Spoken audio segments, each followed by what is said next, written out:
ಕೋಟಿ ದುಡ್ಡು ಕೊಟ್ಟು ಬಾಲಿವುಡ್ ಆಕ್ಟರ್ಸ್ಗಳು ಫೇಮಸ್ ಆಗಲಿ ಅಂತ ಎಷ್ಟೋ ಮೀಡಿಯಾ ಏಜೆನ್ಸಿಗಳಿಗೆ ದುಡ್ಡು ಕೊಟ್ಟು PR ಪಬ್ಲಿಕ್ ರಿಯಾಕ್ಷನ್ ಕ್ರಿಯೇಟ್ ಮಾಡ್ತಾ ಇದ್ದಾರೆ. ಆದರೂ ಕೂಡ ವೈರಲ್ ಆಗ್ತಿಲ್ಲ ಇಷ್ಟೊಂದು.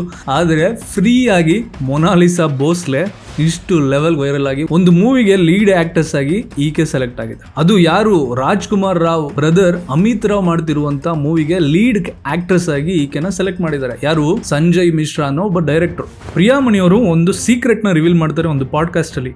ಒಬ್ರು ಸೆಲೆಬ್ರಿಟಿ ಇದೇ ಏರ್ಪೋರ್ಟ್ಗೆ ಇದೇ ಟೈಮಿಗೆ ಬರ್ತಾರೆ ಅಂತ ಪಾಪ್ ಗಳಿಗೆ ಹೆಂಗ್ ಗೊತ್ತಾಗುತ್ತೆ? ಅರ್ಥ ಆಯ್ತಾ? ಪಾಪ್ ಗಳಿಗೆ ಈ ಟೈಮಿಗೆ ಬರಬೇಕು, ಈ ಟೈಮಿಗೆ ಇವ್ರು ಬರ್ತಾರೆ ಅಂತ ಇನ್ಫಾರ್ಮೇಶನ್ ಕೊಡೋದೇ ಅವರು. ಬರೀ ಇನ್ಫಾರ್ಮೇಶನ್ ಅಷ್ಟೇ ಕೊಡೋದಿಲ್ಲ.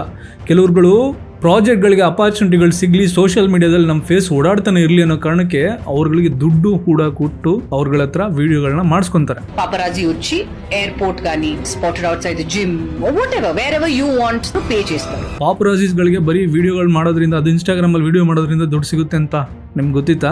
ಸೋಷಿಯಲ್ ಮೀಡಿಯಾದಲ್ಲಿ ಒಂದು ಪ್ರಮೋಷನ್ ಮಾಡಲಿಕ್ಕೆ ಎಷ್ಟು ದುಡ್ಡು ಖರ್ಚು ಮಾಡ್ತಾರೆ ಅಂತ ನಾನೊಬ್ಬ ಇನ್ಫ್ಲೂಯೆನ್ಸರ್ ಆಗೋವರೆಗೂ ನನಗೆ ಗೊತ್ತಿರಲಿಲ್ಲ. ಯಾವ್ಯಾವ ಟಾಪಿಕ್ ಮೇಲೆ ಎಷ್ಟೆಷ್ಟು ದುಡ್ಡು ಖರ್ಚು ಮಾಡ್ತಾರೆ, ಯಾವೊಬ್ಬ ಆಕ್ಟರ್ಸ್ಗಳಿಗೆ ಆಗಲಿ ಆಕ್ಟರ್ಗಳಿಗೆ ಆಗಲಿ ಒಂದು ಪಾಡ್ಕಾಸ್ಟ್ ಅಲ್ಲಿ ಇಂಟರ್ವ್ಯೂ ಕೊಡೋದಕ್ಕೆ any politician, any famous actors ಎಷ್ಟು ದುಡ್ಡು ಪೇ ಮಾಡ್ತಾರೆ ಅಂತ ನಿಮ್ಗಳಿಗೆ ಗೊತ್ತೇ ಆಗೋದಿಲ್ಲ. ಹಿಂಗಿರೋ ಸಿಚುವೇಶನ್ ಅಲ್ಲಿ ₹1 ಕೊಡದೇನೆ ಮೊನಾಲಿಸಾ ಭೋಸ್ಲೆ ಈ ಲೆವೆಲ್ ಫೇಮಸ್ ಆಗ್ತಾರೆ because of her ice and beauty. ಅದನ್ನ ನಮ್ಮ ಜನ ಮರಳು ಜಾತ್ರೆ ಮರಳು ಅಂತ ಆಕೆ ಹಿಂದೆ ಬಿದ್ದು ಸೆಲ್ಫಿ ಕೊಡು ಅಂತ ಸೆಲ್ಫಿ ತಗೊಂಡು ಏನ್ ಮಾಡ್ತಿದ್ರು ನನಗಂತೂ ಅರ್ಥ ಆಗ್ತಿಲ್ಲ.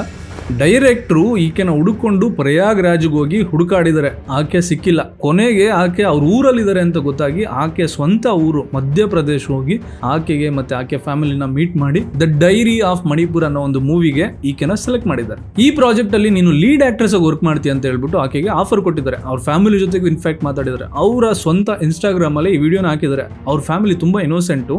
ಆಕೆಗೆ ಈ ಮೂವಿನಲ್ಲಿ ನಾನು ಲೀಡ್ ಆಕ್ಟ್ರೆಸ್ ರೋಲ್ ನ ಕೊಟ್ಟಿದ್ದೀನಿ, ನೀನು ಹಾರ್ಡ್ ವರ್ಕ್ ಮಾಡ್ತೀಯಲ್ವಾ, ತುಂಬಾ ಚೆನ್ನಾಗಿ ಈ ಮೂವಿಗೆ ಆಕ್ಟ್ ಮಾಡ್ತೀಯಲ್ವಾ ಅಂತ ಪ್ರಶ್ನೆಗಳನ್ನ ಕೇಳ್ತಾರೆ. ಆಕೆ ಚೆನ್ನಾಗಿ ಮಾಡ್ತೀವಿ, ತುಂಬಾ ಹಾರ್ಡ್ ವರ್ಕ್ ಮಾಡ್ತೀನಿ ಅಂತ ಕೂಡ ಹೇಳ್ತಾರೆ. ಆದ್ರೆ ಮೊನಾಲಿಸಾ ಭೋಸ್ಲೆ ₹1 ಕೊಡದೆ ಫೇಮಸ್ ಆಗಿದ್ದು ಹೇಗೆ? ಬಾಲಿವುಡ್ ಮೂವಿಗೆ ಆಕ್ಟ್ರೆಸ್ ಆಗಿ ಸೆಲೆಕ್ಟ್ ಆಗಿದ್ದು ಹೇಗೆ? ಬನ್ನಿ ಇವತ್ತು ಈ ವಿಡಿಯೋದಲ್ಲಿ ನೋಡೋಣ. 16 ವರ್ಷದ ಮೊನಾಲಿಸಾ ಭೋಸ್ಲೆ ಮಧ್ಯಪ್ರದೇಶದ ಖರ್ಗೋನೆ ಅನ್ನೋ ಒಂದು ಡಿಸ್ಟ್ರಿಕ್ಟ್ ಅಲ್ಲಿ ಒಂದು ಫ್ಯಾಮಿಲಿನಲ್ಲಿ 3ನೇ ಮಗಳು. ಐ ಥಿಂಕ್ ಅವ್ರ ತಂದೆಗೆ ಒಟ್ಟು 4 ಜನ ಮಕ್ಕಳು, 2 ಗಂಡು ಮಕ್ಕಳು 2 ಹೆಣ್ಮಕ್ಳು, ಈಕೆ 3ನೇವಳು. ಅವ್ರ ಫ್ಯಾಮಿಲಿದು ಒಂದು ಬಿಸ್ನೆಸ್ ಇದೆ. ಆ ಬಿಸ್ನೆಸ್ ಏನಂದ್ರೆ ಈ ತರ ಇವೆಂಟ್ಗಳು, ಅಂದ್ರೆ ದೇವಸ್ಥಾನಗಳಲ್ಲಿ ಯಾವ್ದಾದ್ರು ಜಾತ್ರೆಗಳು, ಫಂಕ್ಷನ್ಗಳು, ಈ ತರ ಇವೆಂಟ್ಗಳು ನಡೆದಾಗ ಅಲ್ಲಿಗೆ ಹೋಗಿ ಒಂದು ಸಣ್ಣ ಸ್ಟಾಲ್ ನ ಇಟ್ಟು ಅಲ್ಲಿ ರುದ್ರಾಕ್ಷಿ ಮಾಲೆಗಳನ್ನ ಮಾರೋದು. ಇದು ಇವರ ಫ್ಯಾಮಿಲಿ ಬಿಸ್ನೆಸ್. ಆಕೆ ಚಿಕ್ಕ ವಯಸ್ಸಲ್ಲಿ ಇದ್ದಾಗಲೂ ಕೂಡ ಅವರ ತಂದೆ ತಾಯಿ ಗುಜರಾತ್ ಅಲ್ಲಿ ರುದ್ರಾಕ್ಷಿ ಮಾಲೆ ಮಾರಕ್ಕೆ ಅಂತ ಹೋಗಿರ್ತಾರಂತೆ. ಅವಾಗ ಆಕೆ ಸ್ಕೂಲಿಗೆ ಹೋಗ್ಬೇಕಾಗಿರುತ್ತೆ. ಸ್ಕೂಲಲ್ಲಿ ಊಟದ ಬಾಕ್ಸ್ ಅಲ್ಲಿ ಅಂತೆಲ್ಲ ಕೇಳ್ತಿರ್ತಾರೆ. ಇವ್ರ ಜೊತೆಗೆ ಇವರ ಅಣ್ಣಂದಿರು ಮತ್ತೆ ತಂಗಿನೂ ಕೂಡ ಸ್ಕೂಲ್ಗೆ ಹೋಗ್ಬೇಕಾಗಿರುತ್ತೆ. ಅವರೆಲ್ಲರಿಗೂ ಅಡಿಗೆ ಮಾಡ್ಬೇಕಾಗುತ್ತೆ. ಅಡಿಗೆ ಮಾಡೋದಕ್ಕೆ ಇವ್ರ ತಂದೆ ತಾಯಿ ಊರಲ್ಲಿಲ್ಲ. ಅದಕ್ಕೆ ಈಕೆ ಏನ್ ಮಾಡ್ತಾಳೆ, ನಾನೇನಾದ್ರೂ ಸ್ಕೂಲ್ಗೆ ಹೋದ್ರೆ ನನ್ನ ಅಣ್ಣಂದಿರು ಮತ್ತೆ ನನ್ನ ತಂಗಿಗೆ ಅಡಿಗೆ ಮಾಡೋಕೆ ಯಾರು ಇರಲ್ಲ ಅಂತ ಹೇಳ್ಬಿಟ್ಟು ಈಕೆ ಅಡಿಗೆ ಮಾಡೋದಕ್ಕೆ ಮನೇಲಿ ಉಳ್ಕೊಂತಾಳೆ. ಸ್ಕೂಲಿಂದ ಡ್ರಾಪ್ ಔಟ್ ಆಗ್ತಾಳೆ. ಸೊ ಈಕೆಗೆ ಬರೀ ಸೈನ್ ಮಾಡೋದ್ ಬಿಟ್ರೆ ಬೇರೆ ಏನು ಓದಕ್ ಬರೋದಿಲ್ಲ ಅಂತೆ. ಪ್ರಯಾಗ್ರಾಜ್ ಅಲ್ಲಿ ಮಹಾಕುಂಭಮೇಳ ನಡೀತಿದೆ. ಅಲ್ಲಿಗೆ ಇವ್ರ ಫ್ಯಾಮಿಲಿ ರುದ್ರಾಕ್ಷಿ ಮಾಲೆನ ಮಾರೋದಿಕ್ಕೆ ಅಂತ ಹೇಳ್ಬಿಟ್ಟು ಓಲ್ಡ್ ಫ್ಯಾಮಿಲಿ ಪ್ರಯಾಗ್ರಾಜಿಗೆ ಬರ್ತಾರೆ. ಪ್ರಯಾಗ್ರಾಜಲ್ಲಿ ಒಂದು ಸಣ್ಣ ಟೆಂಟ್ ಹಾಕೊಂಡು ಟೆಂಟ್ ಇಂದ ಸ್ವಲ್ಪ ದೂರದಲ್ಲಿ ಒಂದು ರುದ್ರಾಕ್ಷಿ ಮಾಲೆನ ಬೀದಿನಲ್ಲಿ ಹಾಗೆ ಮಾರ್ತಾ ಇರ್ತಾರೆ. ಒಂದತ್ರ ಸ್ಟಾಲ್ ತರ ಇರುತ್ತೆ. ಇನ್ನೊಂದ್ ಕಡೆ ಏನ್ ಮಾಡ್ತಾರೆ, ಇವ್ರ ಅಣ್ಣಂದಿರು ಮತ್ತೆ ಇವರೆಲ್ಲ ಸೇರ್ಕೊಂಡು ಕೈಗಳಿಗೆಲ್ಲ ಮಾಲೆಗಳನ್ನೆಲ್ಲ ತುಂಬಿಕೊಂಡಿರ್ತಾರೆ. ಆ ಮಾಲೆಗಳನ್ನ ಹಾಗೆ ನಡ್ಕೊಂಡು ಮಾರ್ತಾ ಹೋಗ್ತಾ ಇರ್ತಾರೆ. ಈಕೆ ಮಾರಬೇಕಾದ್ರೆ ಒಬ್ಬ ಸೋಷಿಯಲ್ ಮೀಡಿಯಾ ಇನ್ಫ್ಲುಯೆನ್ಸರ್, ಒಂದು ಸೋಷಿಯಲ್ ಮೀಡಿಯಾಗಿ ಇರುವಂಥ ಪವರ್ ಏನು ಅಂತ ಇವತ್ತು ನಾನು ಈ ವಿಡಿಯೋದಲ್ಲೂ ಕೂಡ ನಿಮ್ಗೆ ಹೇಳ್ತೀನಿ. ಒಬ್ಬ ಸೋಷಿಯಲ್ ಮೀಡಿಯಾ ಇನ್ಫ್ಲುಯೆನ್ಸರ್ ಆಕೆ ಕಣ್ಣುಗಳನ್ನ ನೋಡ್ತಾಳೆ. ಬೆಕ್ಕಿನಂತ ಕಣ್ಣಿರುತ್ತೆ, ಮುಖದಲ್ಲಿ ಒಂದೊಳ್ಳೆ ಸೌಂದರ್ಯ ಇರುತ್ತೆ. ನಿನ್ಗೇನಾದ್ರೂ ಸೋಷಿಯಲ್ ಮೀಡಿಯಾ ಇದೆಯಾ, ನಿನ್ನ ಹತ್ರ ಇನ್ಸ್ಟಾಗ್ರಾಮ್ ಇದೆಯಾ, ಫೇಸ್ಬುಕ್ ಇದೆಯಾ, ಈ ಥರ ಏನಾದರೂ ಕೇಳ್ತಾನೆ. ಆಕೆ ನನ್ನ ಹತ್ರ ಇದೆ, ಬಟ್ ನಾನೇನು ಅಷ್ಟೊಂದು ಯೂಸ್ ಮಾಡಲ್ಲ ಅಂತೇನೋ ಹೇಳ್ತಾಳೆ. ಆತ ಹೇಳ್ತಾನೆ, ನಾನೊಂದು ವಿಡಿಯೋ ಮಾಡ್ತೀನಿ, ನೀನು ಫೇಮಸ್ ಆಗಿಬಿಡ್ತೀಯಾ ಅಂತ. ಆಕೆ ಸರಿ ಓಕೆ ಅಂತ ಒಪ್ಕೊಂತಾಳೆ. ಆಕೆದು ಫೋಟೋಸ್ ಮತ್ತು ವಿಡಿಯೋಸ್ನೆಲ್ಲ ಶೂಟ್ ಮಾಡಿ ಆತನ ಇನ್ಸ್ಟಾಗ್ರಾಮ್ ಅಲ್ಲಿ ಹಾಕೊಂತಾನೆ. ರಾತ್ರಿ ಮಿಲಿಯನ್ಸ್ ಆಫ್ ವ್ಯೂಸ್ ಬರುತ್ತೆ, ಮಿಲಿಯನ್ಸ್ ಗಟ್ಟಲೆ ಓಡುತ್ತೆ ಆ ಇನ್ಸ್ಟಾಗ್ರಾಮ್ ರೀಲ್. ಆಕೆ ಅವತ್ತಿಂದ ನೆಕ್ಸ್ಟ್ ಡೇ ಪಬ್ಲಿಕ್ ಅಲ್ಲಿ ಓಡಾಡೋದಕ್ಕೆ ಅಂತ ಬಂದ್ರೆ ಅಲ್ಲಿರುವಂತ ಎಲ್ಲಾ ಜನಗಳು ಆಕೆನ ಗುರ್ತಿಡಿತಾರೆ. ಆ ಲೆವೆಲ್ಗೆ ಆ ರೀಲ್ ಓಡಿರುತ್ತೆ. ಆಕೆನ ಗುರ್ತಿಡಿಯೋದೇನೋ ಫೈನ್, ಜೊತೆಗೆ ಸೆಲ್ಫಿ ತಗೊಳಕ್ ಬರ್ತಾರೆ, ಸೆಲ್ಫಿ ತಗೋತಾರೆ. Okay, that is also totally fine. ಆದ್ರೆ ಅವರ ಬಿಸ್ನೆಸ್ಗೆ ಇಂಪ್ಯಾಕ್ಟ್ ಆಗೋ ರೀತಿ ರೀತಿ ಆಕೆನ ಎಳೆದಾಡೋದು, ನನಗೆ ಸೆಲ್ಫಿ ಕೊಡು ಅಂತ ಮುತ್ಕೊಳ್ಳೋದು, ಈ ಥರ ಎಲ್ಲ ಜನಗಳು ಹಂಗೆ ಆಕೆ ಮೇಲೆ ಬೀಳೋ ಥರ ಮಾಡ್ತಾ ಇರ್ತಾರೆ. ಇಷ್ಟಕ್ಕಷ್ಟೇ ಜನಗಳು ನಿಲ್ಲಿಸಲಿಲ್ಲ. ಆಕೆ ಅವ್ರ ಅಣ್ಣಂಗೂ ಅವ್ರ ಫ್ಯಾಮಿಲಿ ಎಲ್ಲ ಸ್ವಲ್ಪ ಬೇಜಾರಾಗುತ್ತೆ. ಅವ್ರು ಏನು ಮಾಡ್ತಾರೆ, ನೀನು ಹಿಂಗೆ ನಾರ್ಮಲ್ ಆಗಿ ಓಡಾಡಿದ್ರೆ ಸರಿಯಾಗಲ್ಲ, ನೀನೇನು ಮಾಡು, ಮುಖ ಎಲ್ಲ ಮುಚ್ಕೊಂಡ್ಬಿಡು ಅಂತ ಹೇಳ್ತಾರೆ. ಆಕೆ ಮುಖ ಎಲ್ಲ ಫುಲ್ಲು ಕವರ್ ಮಾಡಿಕೊಂಡು ಮುಖಕ್ಕೆ ಗ್ಲಾಸ್ ಹಾಕೊಂಡು ಓಡಾಡ್ತಾ ಇರ್ತಾಳೆ. ಸೇಮ್ ಮಾರೋದಕ್ಕೆ ಹೋಗ್ತಾ ಇರ್ತಾಳೆ. ಆದ್ರೂ ಕೂಡ ಯಾರೋ ಒಬ್ಬ ಅದು ಹೆಂಗೆ ಕಂಡಿಡಿದ್ನೋ ಗೊತ್ತಿಲ್ಲ, ಮತ್ತೆ ಕಂಡಿಡಿತಾನೆ. ಮತ್ತೆ ಆಕೆದು ಗ್ಲಾಸ್ ತೆಗಿ ಅಂತ ಏನೋ ಹೇಳ್ತಾನೆ. ಗ್ಲಾಸ್ ತೆಗಿತಾಳೆ. ಆಕೆ ನೀನೇ ಅಲ್ವಾ ಮೊನಾಲಿಸಾ ಅಂತ ಹೇಳ್ಬಿಟ್ಟು ಸೆಲ್ಫಿ ತೊಗೊಳಕ್ಕೆ ಸ್ಟಾರ್ಟ್ ಮಾಡ್ತಾರೆ. ಯಾವ ಲೆವೆಲ್ಗೆ ಜನ ಸೇರ್ತಾರೆ ಅಂದರೆ ಆಕೆಗೆ ಇರಿಟೇಷನ್ ಬಂದು ಯಾರೋ ಒಬ್ಬ ವಿಡಿಯೋ ಮಾಡ್ಕೊಂಡು ಹೋಗ್ತಾ ಇರ್ತಾನಲ್ಲ, ಒಂದು ಫೋನ್ ಕಿತ್ಕೊಂಡು ಹಿಂಗೆ ತೆಗೆದು ಎಸ್ತೇ ಬಿಡ್ತಾಳೆ. ಇವರು ಫ್ಯಾಮಿಲಿಗೂ ತೊಂದರೆ ಆಗುತ್ತೆ. ಆಕೆ ಮೇಲೆ ಮೈ ಮೇಲೆಲ್ಲ ಬೀಳ್ತಾ ಇರ್ತಾರೆ ಜನಗಳೆಲ್ಲ. ಸೆಲ್ಫಿ ಕೊಡು ಅಂತ ಕೈಯೆಲ್ಲ ಹಿಡ್ಕೊಂಡು ಎಳ್ದಾಡ್ತಾ ಇರ್ತಾರೆ. ಅವ್ರ ಫ್ಯಾಮಿಲಿಗೆ ಇರಿಟೇಷನ್ ಆಗಿ ಆಕೆನ ಏನು ಮಾಡ್ತಾಳೆ, ನೀನು ಹೊರಗಡೆನೇ ಬರಬೇಡ, ಈ ಟೆಂಟ್ ಒಳಗಡೆನೇ ಇರು, ನೀನೇನು ಮಾರೋದು ಬೇಡ ಅಂತ ಹೇಳ್ಬಿಟ್ಟು ಹೇಳ್ತಾರೆ. ಅಲ್ಲೇ ಅವರು ಪ್ರಯಾಗ್ರಾಜಲ್ಲೇ ಒಂದು ಹತ್ರ ಟೆಂಟ್ ಹಾಕಿರ್ತಾರಲ್ಲ, ಆ ಟೆಂಟ್ ಒಳಗೆ ಆಕೆ ಇರ್ತಾಳೆ. ಆ ಟೆಂಟ್ ಒಳಗೆ ಇದ್ರೂ ಕೂಡ ಅವ್ರು ಎಲ್ಲಿದ್ದಾರೆ ಅಂತ ಯಾರೋ ಒಬ್ಬ ನೋಡ್ಕೊಂಡಿದ್ದವನು ಏನ್ ಮಾಡ್ತಾರೆ, ಒಂದಷ್ಟು ಜನ ಎಲ್ಲ ಸೇರ್ಕೊಂಡು 8ರಿಂದ 9 ಜನ ಆ ಟೆಂಟ್ ಒಳಗಡೆ ನುಗ್ತಾರಂತೆ. ಆಕೆನ ಹಿಡ್ಕೊಂಡು ಎಳ್ದಾಡೋದು, ನನಗೆ ಸೆಲ್ಫಿ ಕೊಡು ಅನ್ನೋದು ಎಲ್ಲ ಮಾಡ್ತಾರಂತೆ. ಸಡನ್ ಆಗಿ ಅವ್ರ ತಂದೆಗೆ ಭಯ ಆಗುತ್ತೆ, ಯಾರಿದು ಗೊತ್ತಿಲ್ಲದಿರೋ ಜನಗಳು ನನ್ನ ಮಗಳು ಮಲ್ಕೊಂಡಿರುವಂತ ಟೆಂಟಿಗೆ ಬಂದಿದ್ದಾರೆ ಅಂತ ಹೇಳ್ಬಿಟ್ಟು ಹೋಗಿ ಕೇಳ್ತಾ ಇದ್ದಾರೆ. ಅವ್ರ ತಂದೆಗೆ ಹೊಡಿಯೋಕೆ ಹೋಗ್ತಾರಂತೆ. ಮತ್ತೆ ಅವ್ರ ಅಣ್ಣ ಬಂದಿದ್ದಾನೆ, ಅವ್ರ ಅಣ್ಣನ ತೆಳ್ತಾರಂತೆ, ಅವ್ರ ತಂದೆಗೂ ಹೊಡೆಯೋಕೆ ಹೋಗ್ತಾರಂತೆ. Such a low level nonsense behaviour ಅಂದ್ರೆ ಇದೆ. ಆಕೆ ಏನೂ ತಪ್ಪು ಮಾಡಿಲ್ಲ. ಫೇಮಸ್ ಮಾಡಿದ್ದೊಬ್ಬ ಸೋಷಿಯಲ್ ಮೀಡಿಯಾ ಇನ್ಫ್ಲುಯೆನ್ಸರ್. ಸೆಲ್ಫಿ ತೊಗೊಳಕ್ಕೆ ಹೋಗ್ತಾ ಇದ್ದಾರೆ, that is well and good. ಆಕೆ ಮಲ್ಕೊಂಡಿರೋ ಟೆಂಟ್ ಒಳಗಡೆ ಹೋಗೋದು, ಸೆಲ್ಫಿ ಕೊಡುವಂತ ಅವ್ರ ಮೇಲೆ ಇದು ಮಾಡೋದು, ಅವ್ರ ತಂದೆ ಅಣ್ಣ ಕೇಳಕ್ ಬಂದ್ರೆ ಅವ್ರನ್ನೇ ತೆಳ್ಳೋದು, ಹೊಡಿಯೋಕೆ ಹೋಗೋದು, ವಾಟ್ ಕೈಂಡ್ ಆಫ್ ಬಿಹೇವಿಯರ್ ಇದು ಅಲ್ವಾ? ಅವ್ರಿಗೂ ಇರಿಟೇಷನ್ ಆಗ್ಬಿಡುತ್ತೆ. ಈಕೆ ಇಲ್ಲಿದ್ರೆ ಸೇಫ್ ಅಲ್ಲ ಅನ್ನೋ ಒಂದು ಅವ್ರಿಗೂ ಫೀಲ್ ಆಗ್ಬಿಡುತ್ತೆ. ಮೊದಲೇ ಹೆಣ್ಮಗಳು, ಅವರಿಗೆ ಫೇಮಸ್ ಆಗಿದ್ದು ವರ ಆಗಿರಲ್ಲ, ಶಕುನ ಆಗಿರುತ್ತೆ. ಯಾಕಂದ್ರೆ ಅವ್ರ ಬಿಸ್ನೆಸ್ ಅಂತೂ ನಡೀತಾ ಇರಲ್ಲ. ಇನ್ನೊಂದ್ ಕಡೆ ಮಗಳನ್ನ ನೋಡ್ಕೊಳ್ಳೋದು, ಇನ್ನೊಂದ್ ಕಡೆ ಬಿಸ್ನೆಸ್ ಮಾಡೋದು, ಯಾವ್ದು ಮಾಡ್ತಾರೆ. ಸೊ ನೀನ್ ಇಲ್ಲಿರೋದು ಸೇಫ್ ಅಲ್ಲ, ನೀನೇನ್ ಮಾಡು, ಊರಿಗೆ ಹೋಗ್ಬಿಡು ಅಂತ ಹೇಳ್ಬಿಟ್ಟು ಅವ್ರ ಸ್ವಂತ ಊರು ಮಧ್ಯಪ್ರದೇಶಕ್ಕೆ ಕಳಿಸ್ಬಿಡ್ತಾರೆ ಆಕೆನ. ಮಹಾಕುಂಭ ಮೇಳಕ್ಕೆ ಅಂತ ಹೋಗಿದ್ದ ಜನಗಳು, ಅವ್ರು ಹೋಗಿದ್ದ ರೀಸನ್ ಏನು, ಮಹಾಕುಂಭ ಮೇಳದಲ್ಲಿ ನದಿನಲ್ಲಿ ಸ್ನಾನ ಮಾಡಿ ಪಾಪಗಳನ್ನ ಕಳ್ಕೊಳ್ಳೋದಕ್ಕೆ. ಆದ್ರೆ ಅವ್ರು ಮಾಡ್ತಿರೋ ವಿಷಯ ಏನು, ಒಂದು ಮೊನಾಲಿಸಾಗೆ ಸೆಲ್ಫಿ ಕೊಡು ಅಂತ ಹಿಂದೆ ಬೀಳೋದು, ಇನ್ನೊಂದು IIT ಬಾಬುಂಗೆ ನೀನ್ ಏನಾದ್ರು ಹೇಳು, ಜೀವನದ ಬಗ್ಗೆ ಅದೇಳು ಇದೇಳು ಅಂತ ಆಯಪ್ಪನ ತಲೆ ತಿನ್ನೋದು. ಚೆನ್ನಾಗಿ ಅವ್ರೇನು ಅವ್ರ ಪಾಡಿಗೆ ಅವ್ರಿದ್ರು, ಎಲ್ಲ ಗಡ್ಡ ಮೀಸಿ ಎಲ್ಲ ತೆಗ್ಸ್ಬಿಟ್ಟು ಒಳ್ಳೊಳ್ಳೆ ಸೂಟ್ಗಳನ್ನ ಹಾಕ್ಸ್ಬಿಟ್ಟು ಅವ್ರನ್ನ ನಾರ್ಮಲ್ ಮಾಡ್ತಾ ಇದ್ದಾರೆ. ಅವ್ರ ಲೈಫ್ ಅವ್ರಿಗೆ ಇಷ್ಟ ಬಂದಂಗೆ ಅವ್ರನ್ನ ಬದುಕೋಕೆ ಬಿಡ್ತಾ ಇಲ್ಲ ಜನಗಳು.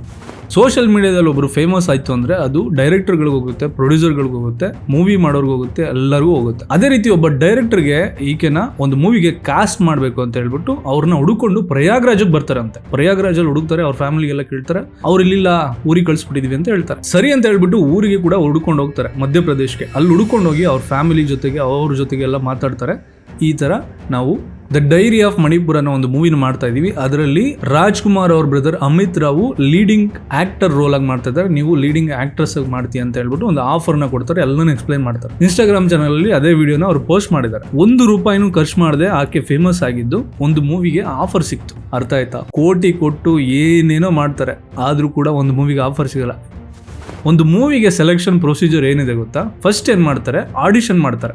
ಆಕ್ಟರೇ ಆಗ್ಲಿ ಆಕ್ಟರ್ಸೇ ಆಗ್ಲಿ ಆಡಿಷನ್ ಮಾಡ್ತಾರೆ. ಈ ಕ್ಯಾಸ್ಟಿಂಗ್ ಡೈರೆಕ್ಟರ್ಗಳು ಇರ್ತಾರಲ್ಲ, ಅವ್ರುಗಳೆಲ್ಲ ಆಡಿಷನ್ಗೆ ಅಂತ ಹೇಳ್ಬಿಟ್ಟು ಕರೀತಾರೆ. ಅದಕ್ಕೊಂದು 1000 ಜನ ಕ್ಯೂನಲ್ಲಿ ನಿಂತ್ಕೊಂಡಿರ್ತಾರೆ, ಬ್ಯೂಟಿಫುಲ್ ಮಾಡೆಲ್ಸ್ಗಳೇ. ಅವ್ರುಗಳಿಗೆಲ್ಲ ಏನ್ ಮಾಡ್ತಾರೆ, ಆಡಿಷನ್ ಅಲ್ಲಿ ಆಕ್ಟಿಂಗ್ ಸ್ಕಿಲ್ ಹೆಂಗಿದೆ ಅಂತ ಹೇಳ್ಬಿಟ್ಟು ನೋಡ್ತಾರೆ. ಫಸ್ಟ್ ಒಂದು ಅವ್ರದೇ ಒಂದು ಮೂವಿದು ಸ್ಕ್ರಿಪ್ಟ್ ಏನೋ ಅಥವಾ ಬೇರೆ ಯಾವ್ದಾನ ಫೇಮಸ್ ಆಗಿರೋ ಮೂವಿ ಸ್ಕ್ರಿಪ್ಟ್ ಕೊಟ್ಟು ಆಕ್ಟ್ ಮಾಡಿ ಅಂತ ಹೇಳ್ಬಿಟ್ಟು ಅವ್ರ ಆಕ್ಟಿಂಗ್ ಸ್ಕಿಲ್ ಯಾವ ತರ ಇದೆ, ಯಾವ ತರ ಎಮೋಷನ್ ಕೊಡ್ತಾ ಇದ್ದಾರೆ ಒಂದೊಂದು ಸೀನ್ಗೆ ಅಂತ ಹೇಳ್ಬಿಟ್ಟು ಚೆಕ್ ಮಾಡ್ತಾರೆ. ಚೆನ್ನಾಗಿತ್ತಾ? ನೆಕ್ಸ್ಟ್ ಲೆವೆಲ್ ಸ್ಕ್ರೀನ್ ಟೆಸ್ಟ್ ಮಾಡ್ತಾರೆ. ಸ್ಕ್ರೀನ್ ಟೆಸ್ಟ್ ಅಲ್ಲಿ ಏನ್ ಮಾಡ್ತಾರೆ, ಯೂಶಲಿ ಕೆಲವರೆಲ್ಲ ಕಣ್ಣಲ್ಲಿ ನೋಡೋದಕ್ಕೆ ಚೆನ್ನಾಗಿ ಕಾಣ್ತಾರೆ, ಇನ್ ಕೆಲವರು ಫೋಟೋಜೆನಿಕ್ ಫೇಸ್ ಅಂತ ಇರುತ್ತೆ, ಅಂದ್ರೆ ವಿಡಿಯೋ ಕ್ಯಾಮ್ರಾ ಕಣ್ಣಿಗೆ ತುಂಬಾ ಚೆನ್ನಾಗಿ ಕಾಣ್ತಾರೆ. ಸೊ ಈಗ ನಾರ್ಮಲ್ ಆಗಿ ನೋಡೋಕೆ ಚೆನ್ನಾಗಿರೋರು ಕ್ಯಾಮ್ರಾ ಕಣ್ಣಿಗೆ ಯಾವ ತರ ಕಾಣ್ತಾರೆ ಅಂತ ಹೇಳ್ಬಿಟ್ಟು ಕ್ಯಾಮ್ರಾದಲ್ಲಿ ರೆಕಾರ್ಡ್ ಮಾಡಿ ಅವ್ರದ್ದು ಆಕ್ಟಿಂಗ್ ಸ್ಕಿಲ್, ಅವ್ರ ಎಕ್ಸ್ಪ್ರೆಷನ್ ಎಲ್ಲ ಯಾವ ತರ ಇದೆ ಅನ್ಬಿಟ್ಟು ಟೆಸ್ಟ್ ಮಾಡ್ತಾರೆ. ಸ್ಕ್ರೀನ್ ಟೆಸ್ಟ್ ಆದ್ಮೇಲೆ ನೆಕ್ಸ್ಟ್ ಅದರಲ್ಲೂ ಸೆಲೆಕ್ಟ್ ಆದ್ರೆ ಲುಕ್ ಟೆಸ್ಟ್ ಮಾಡ್ತಾರೆ. ಲುಕ್ ಟೆಸ್ಟ್ ಅಲ್ಲಿ ಏನ್ ಮಾಡ್ತಾರೆ, ಒಂದು ಕ್ಯಾರೆಕ್ಟರ್ ಇರುತ್ತೆ, ಮೂವಿನಲ್ಲಿ ಒಂದು ಕ್ಯಾರೆಕ್ಟರ್ ಇರುತ್ತಲ್ಲ, ಆ ಕ್ಯಾರೆಕ್ಟರ್ಗೆ ಕಾಸ್ಟ್ಯೂಮ್ ಮತ್ತೆ ಮೇಕಪ್, ಹೇರ್ ಸ್ಟೈಲ್ ಎಲ್ಲ ಮಾಡಿ ವಿಡಿಯೋನ ರೆಕಾರ್ಡ್ ಮಾಡ್ತಾರೆ. ಯಾವ ತರ ಫೇಸ್ ಎಕ್ಸ್ಪ್ರೆಷನ್ ಬರ್ತಿದೆ, ಯಾವ ತರ ಕ್ಯಾರೆಕ್ಟರ್ ನಮಗೆ ಕರೆಕ್ಟ್ ಆಗಿ ಅಪೀಲ್ ಆಗ್ತಿದೆ ಸ್ಕ್ರೀನ್ ಅಲ್ಲಿ ಅಂತ ಹೇಳ್ಬಿಟ್ಟು ಈ 3 ಟೆಸ್ಟ್ ಆದ್ಮೇಲೆ ಸೆಲೆಕ್ಷನ್ ಮಾಡ್ತಾರೆ. ಅದಾದ್ಮೇಲೆ ಏನೇನೋ ಕಾಂಟ್ರವರ್ಸಿ ಇದೆ, ಅದನ್ನ ನಾನು ಇವತ್ತು ಮಾತಾಡಕ್ಕೆ ಇಷ್ಟಪಡೋದಿಲ್ಲ. ಸೆಕೆಂಡ್, ಬೇರೆ ಇನ್ನೊಂದ್ ತರ ಸೆಲೆಕ್ಟ್ ಮಾಡ್ತಾರೆ. ಇಂಡಸ್ಟ್ರಿ ಇನ್ಫ್ಲುಯೆನ್ಸ್ ಇರೋರು ಅಥವಾ ನೆಪೋಟಿಸಮ್ ಅಂತ ಕರೀತಾರೆ. ಡೈರೆಕ್ಟರ್ ಮಕ್ಕಳು, ಪ್ರೊಡ್ಯೂಸರ್ ಮಕ್ಕಳು, ಆಕ್ಟರ್ ಮಕ್ಕಳು, ಆಕ್ಟರ್ಸ್ ಮಕ್ಕಳು, ಟಿವಿ ಆಂಕರ್ ಮಕ್ಕಳು, ಇಂಥ ಫೇಮಸ್ ಆಗಿರುವಂತವ್ರು, ಅದೇ ಮೂವಿ ಇಂಡಸ್ಟ್ರಿನಲ್ಲಿ ಇರುವಂತವ್ರು, ಅವರ ಮಕ್ಕಳುಗಳಿಗೆ, ಅವ್ರ ರಿಲೇಟಿವ್ಸ್ಗಳಿಗೆ ಮಾತ್ರ ಒಂದೊಂದು ಚಾನ್ಸ್ ಕೊಡ್ತಾರೆ. ಫಾರ್ ಎಕ್ಸಾಂಪಲ್ ಅಲಿಯಾ ಭಟ್, ಜಾನ್ವಿ ಕಪೂರ್, ವರುಣ್ ಧವನ್, ಇವ್ರುಗಳೆಲ್ಲ ಫೇಮಸ್ ದೊಡ್ಡ ಡೈರೆಕ್ಟರ್ಗಳು, ಪ್ರೊಡ್ಯೂಸರ್ಗಳು ಫ್ಯಾಮಿಲಿಯಿಂದ ಬಂದವರು. ಅದಕ್ಕೆ ಅವ್ರಿಗೆ ಚಾನ್ಸ್ ಸಿಕ್ತು. ಬಟ್ ನಾರ್ಮಲಾಗಿ ಆ ಥರ ಚಾನ್ಸ್ ಸಿಗೋದಿಲ್ಲ. ಹೊರಗಡೆಯಿಂದ ಬರೋರಿಗೆ ನೆಪೋಟಿಸಮ್ ಎಲ್ಲ ಯಾವ ಥರ ಇದೆ ಅಂತ ನಿಮಗೆ ಗೊತ್ತಿದೆ. ಎಲ್ಲ ಪ್ರತಿಯೊಂದು ಇಂಡಸ್ಟ್ರಿನಲ್ಲೂ ನೆಪೋಟಿಸಮ್ ಇದೆ. ತೆಲುಗುನಲ್ಲೂ ಇದೆ, ತಮಿಳಲ್ಲೂ ಇದೆ, ಕನ್ನಡದಲ್ಲೂ ಇತ್ತು.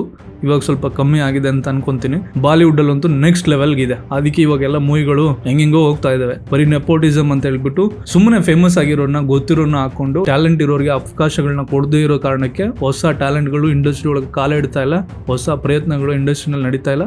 ಅದಕ್ಕೆ ಇವತ್ತು ಬಾಲಿವುಡ್ ಸೌತ್ ಕಡೆಗೆ ಎಲ್ಲ ಬರ್ತಾ ಇದ್ದಾರೆ. ಎಲ್ಲ ದೊಡ್ಡ ದೊಡ್ಡ ಆಕ್ಟರ್ಗಳೆಲ್ಲ ಸೌತ್ ಕಡೆಗೆ ಬರ್ತಾ ಇದ್ದಾರೆ. Let's get back to the topic. ಮೂರನೇದು ಯಾವ ಥರ ಸೆಲೆಕ್ಟ್ ಮಾಡ್ತಾರೆ? ಸೋಷಿಯಲ್ ಮೀಡಿಯಾ ಇನ್ಫ್ಲೂಯೆನ್ಸರ್ ಅಥವಾ ಪಾಪ್ಯುಲಾರಿಟಿ, ಈ ಥರ ಟ್ರೆಂಡಿಂಗ್ ಅಥವಾ ವೈರಲ್ ಅಲ್ಲಿ ಫೇಮಸ್ ಆಗಿರೋರನ್ನ ಸೆಲೆಕ್ಟ್ ಮಾಡ್ತಾರೆ.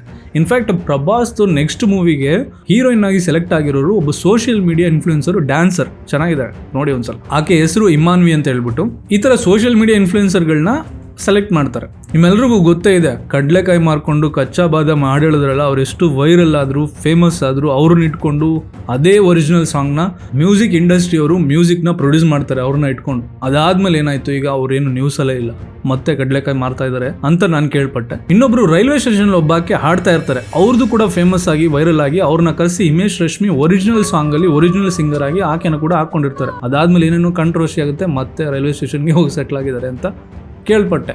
ಕನ್ನಡದಲ್ಲೂ ಕೂಡ ಈ ತರ ಸುಮಾರು ಜನ ಒಂದೊಂದು ಟೈಮಲ್ಲಿ ಒಬ್ಬೊಬ್ರು ವೈರಲ್ ಆಗಿದ್ದಾರೆ. ಫಾರ್ ಎಕ್ಸಾಂಪಲ್ ಕಾಫಿನಾಡು ಚಂದು, ಎಲ್ರದ್ದು ಬರ್ಡೇ ಸಾಂಗ್ ಹಾಡು ಹೇಳ್ಕೊಂಡು ವೈರಲ್ ಆದ್ರು. ಅದು ಟ್ಯಾಲೆಂಟಾ ಸಿಂಗಿಂಗು? ನನ್ನ ಪ್ರಕಾರ ಇಲ್ಲ. ಬೈ ಆಕ್ಸಿಡೆಂಟ್ ಅಥವಾ ಬೈ ಇನ್ಸಿಡೆಂಟ್ ನಡೆದಂತ ಘಟನೆ. ಯಾರೋ ಒಬ್ರಿಗೆ ಇಷ್ಟ ಆಯ್ತು, ಅದನ್ನ ಟ್ರೋಲ್ ಪೇಜರು ಮತ್ತೆ ಇನ್ಫ್ಲೂಯೆನ್ಸರ್ಗಳು ಅದನ್ನ ರಿಪೀಟ್ ಮಾಡ್ತಾ ಹೋದ್ರು. ಅವರೊಂದು ಆ topic trend of that season ಅಂತ ಆಯ್ತು ಅಷ್ಟೇ. ಅದಾದ್ಮೇಲೆ ಅವರು ಸೋಷಿಯಲ್ ಮೀಡಿಯಾದಲ್ಲಿ ಮತ್ತೆ ಅದೇ ಲೆವೆಲ್ಗೆ ಸ್ಟೇಬಲ್ ಆಗೋಕ್ಕಾಗಿಲ್ಲ. ಕೆಲವು ಟಿವಿ ಚಾನಲ್ಗಳಿಗೆ, ನ್ಯೂಸ್ ಚಾನಲ್ಗಳಿಗೆ ಕರೆಸಿದ್ರು, ಇಂಟರ್ವ್ಯೂ ಮಾಡಿದ್ರು, ಬಿಕಾಸ್ TRP ಅಷ್ಟೇ, ಅದೇನು ತಪ್ಪಿಲ್ಲ. ಬಟ್ ಅದಾದ್ಮೇಲೆ ಅವ್ರು ಅದೇ ಜಾಗದಲ್ಲಿ ಇದ್ದಾರಾ?